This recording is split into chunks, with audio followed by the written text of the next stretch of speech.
if I hear the word data-driven decisions one more time, like you will. Yeah, everyone is obsessed with data-driven decisions, but I feel like they obsess around the data part and not the decisions part. Welcome back to Neuroconversant Leadership, where we talk about effective leadership and communication, especially in the STEM workplace. My name is Jeremy Doran, and I love helping great engineers become great leaders. Today, we have a very special guest, Dr. Emeka. Welcome. Hey, how's it going, Jeremy?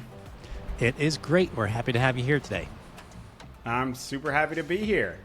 Can you do me a favor and just explain at a high level what it is that you do? Yeah, so at a high level, I help people make decisions that are so big and so bold that the path forward becomes obvious.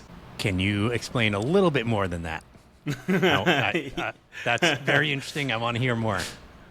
Yeah, so I am kind of a decisions over everything guy, like decisions over habits, decisions over actions.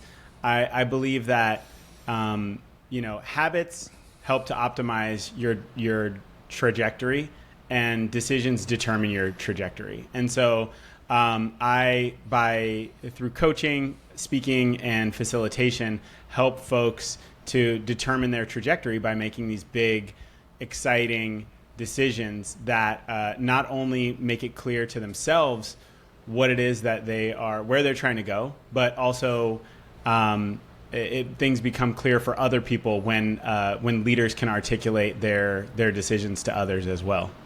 Got it. Can you give me an example? Doesn't have to be too specific, of one of these great big decisions.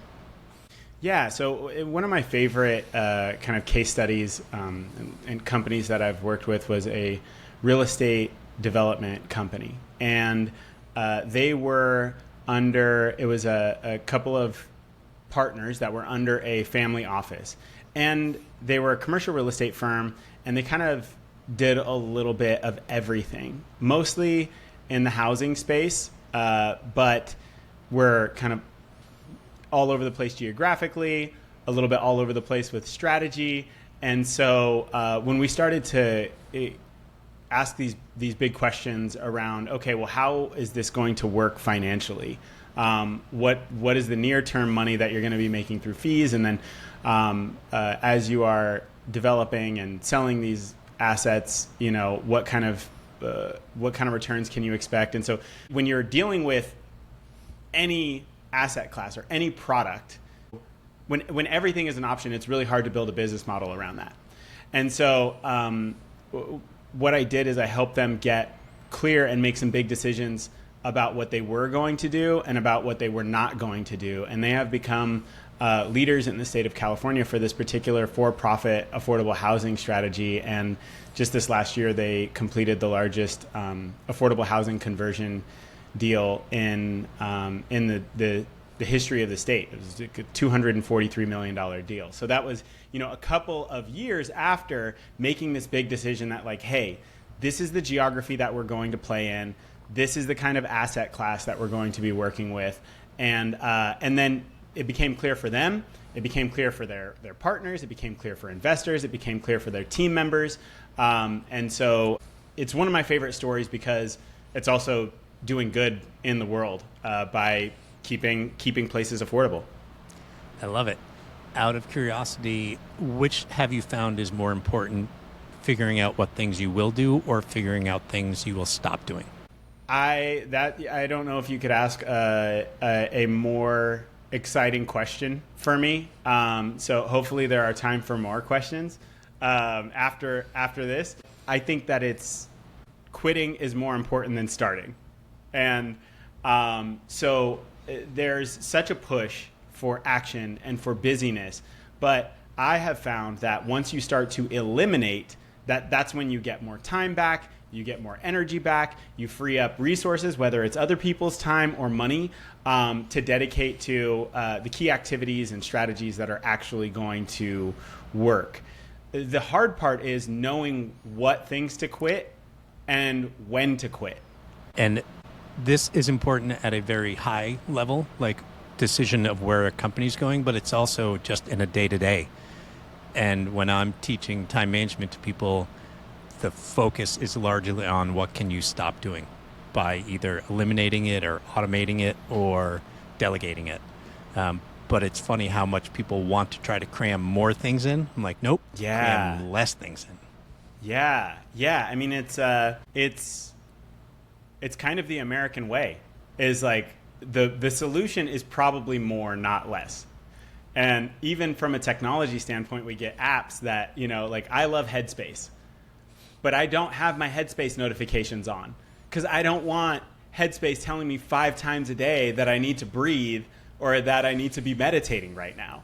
But even the things that are that aim to make us more mindful and aim to give us our time back are also sending us 1,000 notifications a day. It's an additive thing rather than a subtractive kind of a thing. Yeah, I tell people to turn off all notifications, but it's really funny that Headspace, which is trying to help you stay focused, is distracting you by sending notifications. I love that. Yeah. I mean, it's kind of all the things, all the. I mean, and of course, when we get into the workspace and we're talking about Slack and Asana or Trello or Confluence or whatever you're using, and somebody just edited a document.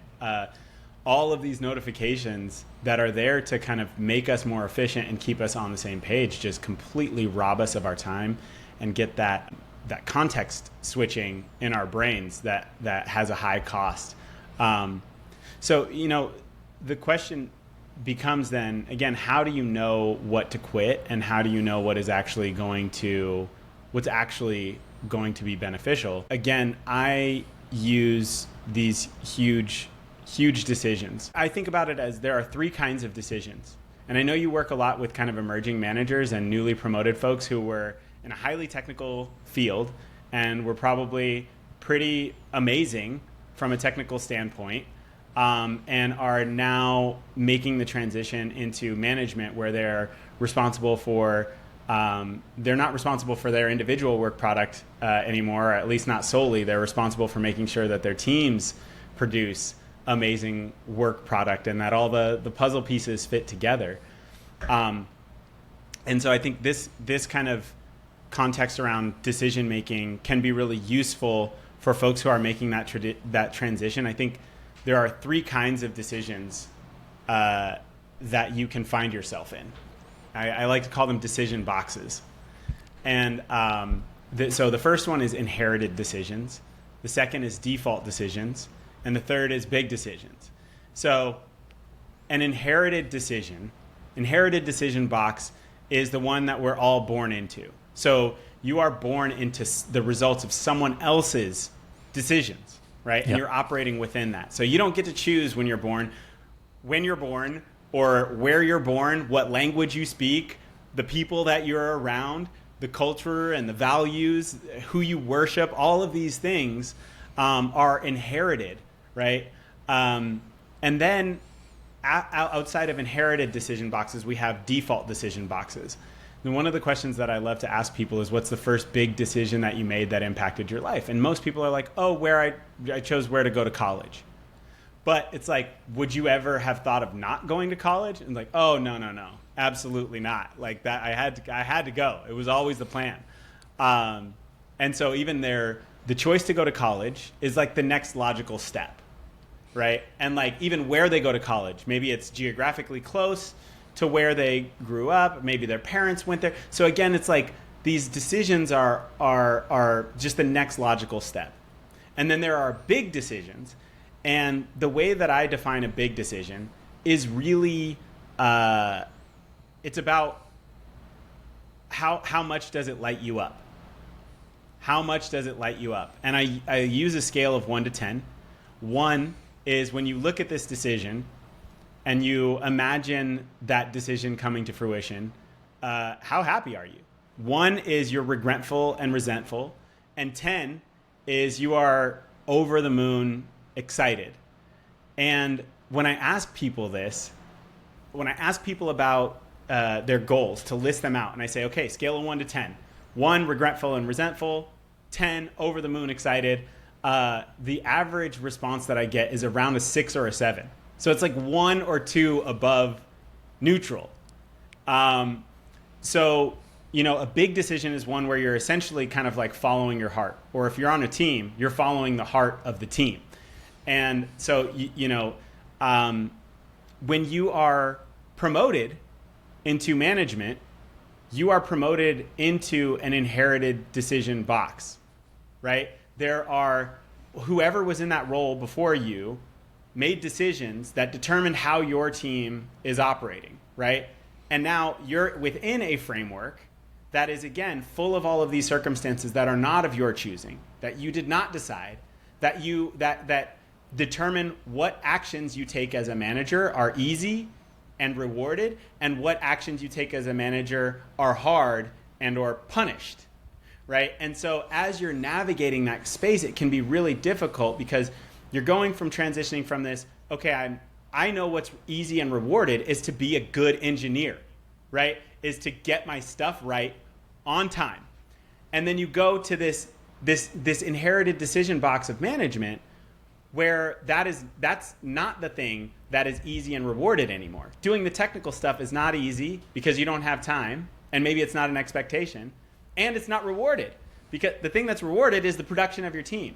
And so then you have to make decisions within this, and most folks make default decisions. They make the next logical choice, right? And so what I encourage people to do is, again, make these big decisions. Something that's going to light you up, something that's going to light the team up. And when you do that, the stuff that's a waste of time starts to jump out at you. And you say, oh, if this is our big decision, well, then why are we wasting our time with this? This doesn't help us get that.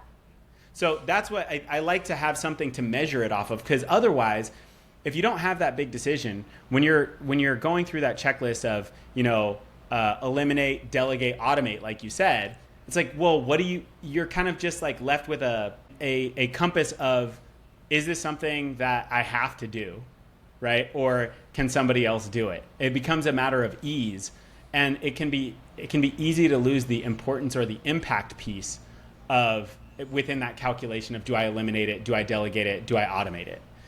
If you don't have that, like, where are we going? What are we trying to do?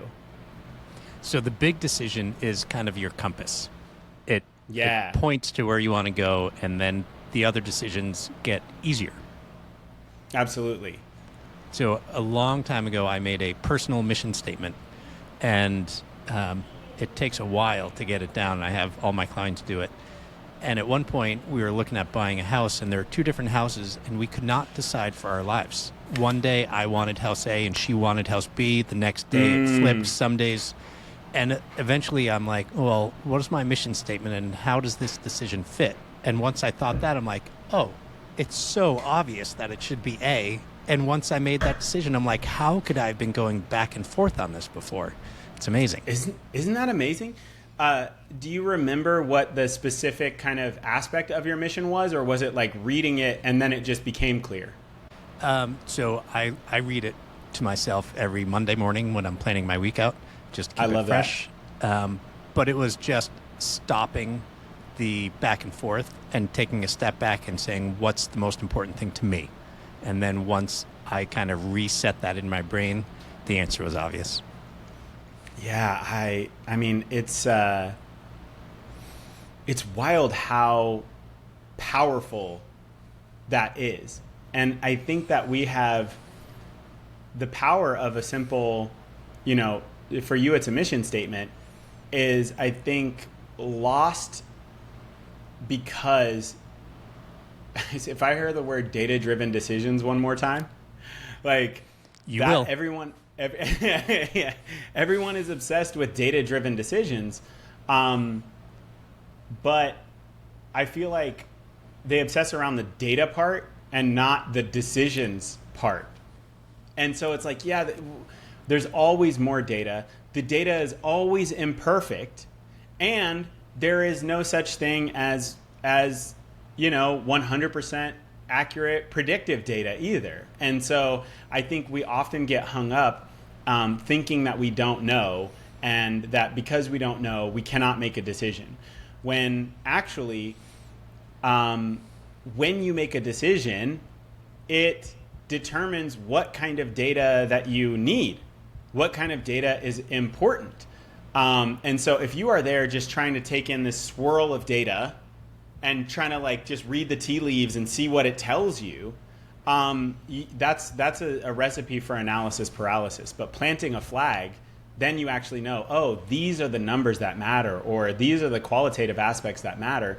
So I like to say data-informed decisions, but not data-driven decisions. I think you decide, and then you get data, and then if you in assessing the data, you're like, oh wait, this is not a solid decision, then adjust your decision. I love that, and I don't say plant a flag. I always say put a stake in the ground. Once you put one stake in the ground, if you're trying to make 5 different decisions, it's impossible. You put one stake in the ground and all of a sudden you're like, oh, the rest of them all make a lot of sense. And I was recently talking about the assumptions that we make and how someone else can challenge them. And it goes both ways. Either you assume that the next step is getting promoted into a manager, but if you're able to have that assumption challenged, say, just because that's what most people do, that may not be the thing that is right for you. So take a step back and look at it. And then once you make one assumption, like you said, the others become easier. Absolutely. You talked about a personal big decision and your mission. We recently, my family experienced something like that. My wife was born and raised in Pasadena, and for the last 20-something years, I've lived in LA and a lot in Pasadena. And in January of this year, of 2025, the Eaton fire went and burned down 9,400 structures, and 19 people lost their lives. And one of those structures was my mother-in-law's house, my wife's childhood home. And we were also forced to evacuate in January. And so we were in San Diego in an Airbnb, evacuated, and ashes started falling on us in San Diego because some fires kicked up down there. And I don't know how many of you all out there live in LA, but you know, LA is it's hustle and bustle. And when we talk about inflation and we talk about cost, these major metropolitan areas are hit the hardest. And so, I've been thinking a lot over the past couple of years about the social tensions, political tensions in the U.S., the economic tensions, and the impact of technology, and all of these things. And then fire came up to our doorstep, and took my wife's childhood home. And sitting in the backyard of this Airbnb in San Diego, and fires, are kicking off there. And it caused me to be like, you know what? Maybe it's time for a change. And I was talking to a friend, actually the managing director of that real estate firm that I talked about. We're really good friends now. And I was like, I feel like I got to get out of the country. And she says, hey, have you been to Panama? I was just there, and it was amazing. And I was like, oh, no, never been. Got off the phone with her. And it was exciting, this idea of just like, what if we just picked up and moved? And so I did what I was taught to do as a military intelligence analyst, look for the most likely dangerous thing that could happen and the most dangerous thing that could happen. So I'm Googling all of these things, trying to break this idea. And I'm like, tsunamis and Panama, economic turmoil and Panama. I'm looking for all of the reasons not to go, and I could not find any. And so I go into my wife, who's standing in the kitchen, and I just said, are we supposed to move to Panama?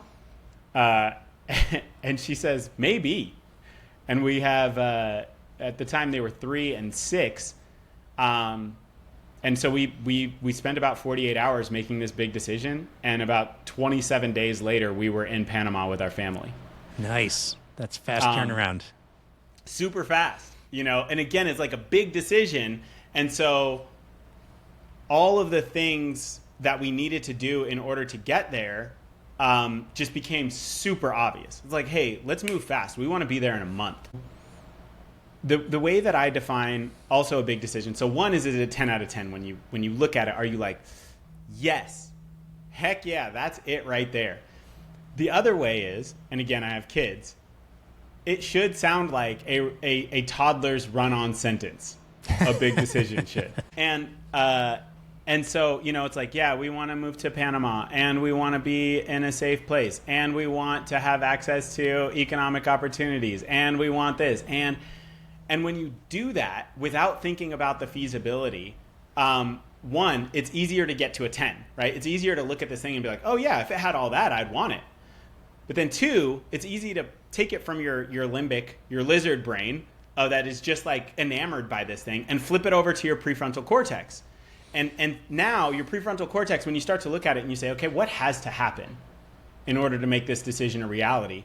You've got all of these criteria baked into this toddler's run-on sentence. Okay, economic, okay, safety, okay, you got to save this much money, okay, this.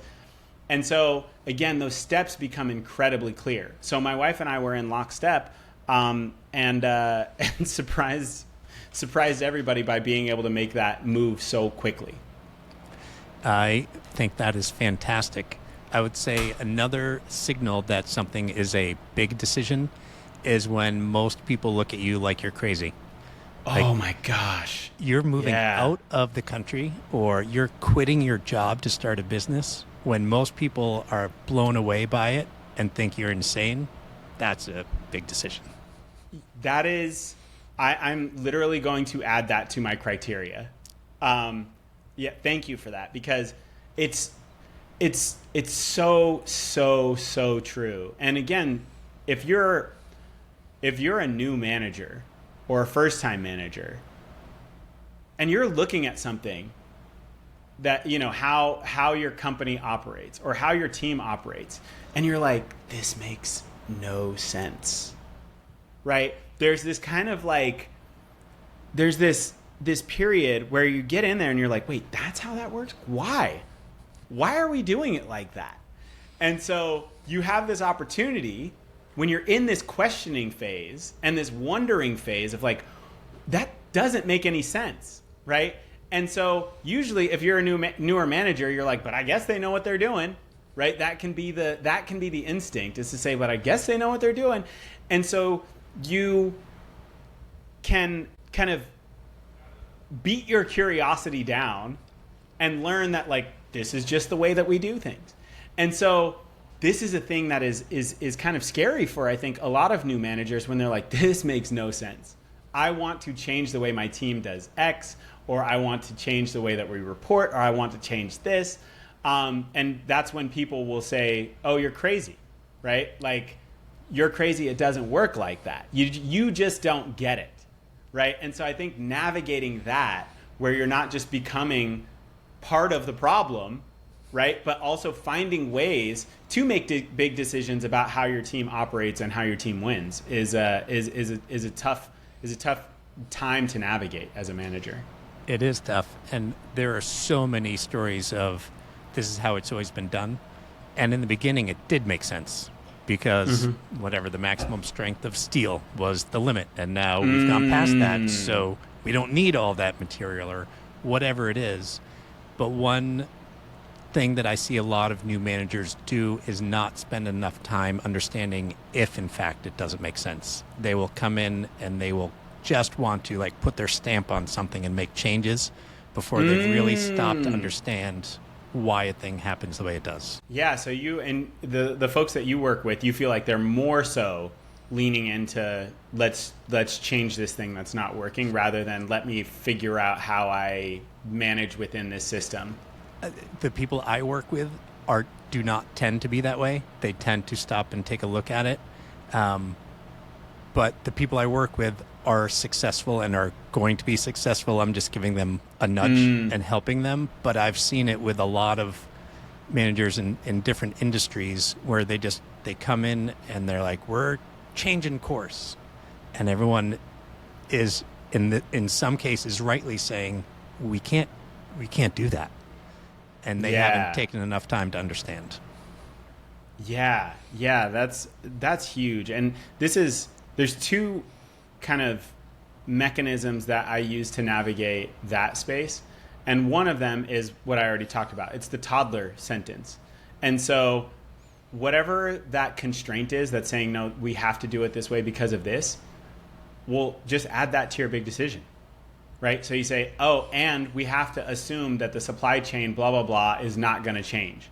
Or we have to assume that we're going to get less dollars for such and such, right? And so you put that in the big decision, and then when other people look at it too, they can be like, oh, okay, this lady gets it, or this guy gets it, right? And they also, it creates breathing room for you as a manager, because people can see that their interests are represented in the way that you are operating. And so you're going to get much more space to operate, because they're like, okay, this person understands where the kind of major tripwires and barriers are, and they're going to figure out solutions within them. So that's one way to address it. The other way that I like to address that is, I guess engineers are probably familiar with fractals more than I am. I have a very basic analogy for fractals, which is broccoli. That's how I explain it. Is that nice. You got a big head of broccoli, and you pull a stalk off and you zoom in on it, and it looks just like the thing you pulled it off of, and you can do that all the way down, right? And so when you make a big decision, there are three components. There's the big decision, and then there are must-haves, and there are game changers. So when we look at that big decision, we say, what are the things that absolutely have to happen? What are the must-haves in order to make this decision a reality? And then what are the game changers? Meaning, if we were to do these things, it dang near guarantees that our big decision becomes a reality. And that's the criteria that I use to stay out of what I call the busy trap, so that, we're staying away from the cans and the shoulds and the coulds. We can do this, we could do that, we should do this, and we're sticking with just, no, do you have to do it in order to be successful, or does doing it this way give you a major advantage in hitting that decision? And the cool thing is, so this is where the fractals come in, you can take any one of those must-haves and you can pull it off as a stalk of broccoli. So if that thing, says like it must adhere to these current supply chain timing, right? You pull that stalk off and you say, okay, well, how do we make a big decision about this? How do we say, okay, it must adhere to supply chain timing. What are the must-haves and the game changers for that, right? And so you can do that all the way down. So it's a much more inclusive way of making decisions, because one, again, when people see their interests represented in a big decision, it becomes a 10 for them. They're like, oh yeah, I feel good about that, right? But then when you start to break down, okay, what are the things that have to happen? You can hand those things off to your team. So you can say, hey team, how do we solve this? What do we have to do? And what would be a game changer if we did to operate within these current supply chain constraints? I love it. So two things is I actually did a podcast on fractals, because our brains are designed for fractal shape type things rather than like the squares and cubes that we see in every day.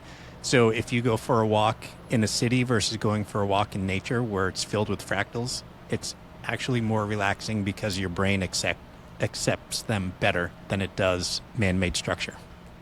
I love that. If I didn't love what I did so much, I would probably just listen to like Neil deGrasse Tyson all day. And I think math, science, physics, space, all of that stuff is super fascinating. So I believe you. And being here in Panama, that's one of the things that I love about being here. I grew up in the Northwest, where everything is green all the time. If you have an acre of land and you leave it for 5 years, you come back and there'll be trees and blackberry bushes and huckleberry bushes. And I moved to LA, and it's like, if you have an acre of land and you leave it for 5 years, you'll come back and it'll be dirt. Yep. And Panama, obviously being tropical, it's like that. And so sometimes when I'm talking to clients, I'll take calls just walking, and there's this little kind of jungly area right out front with mangroves and then the ocean, and there's this nice walkway right along the jungle, and it's so relaxing. Nice. So I believe it. Now I know why. Now you know why. There you go. All right. I am sad that we need to start wrapping up because this is such a fun conversation. So maybe we'll have to do it again. Can I'd love that. Can you let everybody know a good way to reach out to you to either learn more or to contact you? Yeah, I love LinkedIn. Like if there was like a LinkedIn anonymous, I probably have a LinkedIn problem. So if you catch me on LinkedIn, reach out, ask a question, give a suggestion. I will engage because I love LinkedIn. So you can find me at Dr. Apollo Emeka on LinkedIn. Come find me. Hopefully you don't have notifications turned on, though. I actually do not. I do not. Perfect. All right. And let me ask one more question. And that is, if you were to give one piece of communication advice that you think everyone can benefit from, what would it be? One piece of communication advice. This is something that I learned in my time in the military. We didn't really get into that, but part of my background is I was in Army Special Forces as a Green Beret for a number of years. And you think about, everyone thinks about SEALs and Green Berets and Rangers as being these elite folks. And I think one of the things that is underestimated is how basic, we consider ourselves masters of the basics. And so there's almost like, no stupid questions. And one of the things that we practice is a back brief. And a back brief, so you could say, hey, give me a back brief on that. And a back brief is, what did you hear? What is your understanding of it? And most of the time in corporate, when we want to make sure that we were understood, we repeat ourselves. And so, but repeating yourself does not guarantee that they are hearing what you wanted them to hear. So I think it's really really valuable, and it can feel kind of uncomfortable because it can feel like you're quizzing somebody, like you're putting them on the spot. So it's important to set this up and say, hey, at the end of our meetings, I want to make sure that we're on the same page, and I want to make sure that I'm setting you up for success. So I'm going to be asking you, what did you hear? Or what are your big takeaways from this meeting? And if you can do that, you will save so much time and agony, because if someone walks out of a meeting and you think they got it and they didn't get it, you might have to wait hours or days or weeks or months to realize that what you tried to communicate was not effectively communicated. So I would say if there's one thing that you're going to do, it's ask for that back brief. Hey, I heard this Special Forces dude on a podcast say that Special Forces does this, so I'm going to start implementing it. I'm going to be asking you, what did you hear, just to make sure we're on the same page. I love it. I think the back brief is great, and explaining why you do it and let them know it's coming makes that easier, and also helps them pay more attention because they know Absolutely. that they need to grasp the core. Awesome. Absolutely. This has been a fantastic conversation. Thank you so much for joining us. Thank you, Jeremy, and thanks everybody for listening. I'll see you on LinkedIn. Thanks for listening to another episode of Neuroconversant Leadership. We're over 100 episodes now, and as mentioned, I'm going to be making some changes, so I would love your feedback on what changes I should make, what things I should add, what things I should take away. Please do me a favor and reach out either on LinkedIn or on my email address, which is jdoran@neuroconversantleadership.com. I look forward to hearing your suggestions. Thanks a lot. Until next time, have a great week.